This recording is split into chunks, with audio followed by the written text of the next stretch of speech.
So let's go ahead and get started here. So we're just going to look at this. There's only 6 problems at the end of the day here, so it's not going to be too terribly difficult, but you all should already know how to solve systems by substitution and elimination. If not, you can look at your notes. I'm sorry, my camera's kind of blurry. You can look at your notes or your past assignments from the past 2 days. So let's just kind of look at the difference between number 1 and number 2. So number 1, we see that this is kind of a little bit more complicated. All right, we have a bunch of equations and negatives. We have a negative number here. And on number 2, we have an equation, and then we just have y equals 2. So remember, on something like number 2, since we already have what y equals, all we want to do is do substitution and substitute that y right in like that. Okay, that's all we want to do. So on number 2, we're going to use substitution. So when it looks like that, when it looks like this, so same thing with like number 6, let's say. When it looks like something like this, that is when you're going to use substitution, right? That's going to be a lot easier. Now let's talk about number 1. Number 1, we see that the variables are really lined up here, up and down. Elimination is more or less like an up and down process. Remember, I talked about that a lot.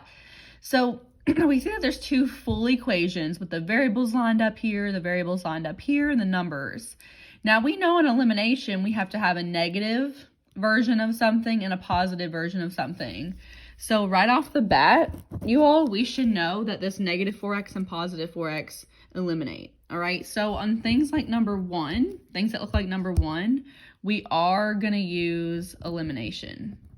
All right, we use elimination on things that look like that. So there's going to be both types on your quiz. And here is your quiz. All right, it's only 4 problems. I'm sorry, camera's being weird. There's only 4 problems, but let's just talk about this one really quickly. So just imagine that this isn't there. All right, this bracket, I honestly didn't even notice that this was on the Coyote until I printed it out, until I took a screenshot. So all this is saying is just solve this system, and you all should know which method to use on that, and it's asking for the x coordinate, so be really, really careful. Make sure you still put your answer in an ordered pair, but one of these numbers is going to be your x coordinate only. All right, so make sure you message me through email or Remind or Google Classroom if you do have any questions. I am going to be posting pictures of number 1 and number 2 worked out fully though. So you'll only have these 4 problems to do for your assignment, and then you'll have to do your quiz.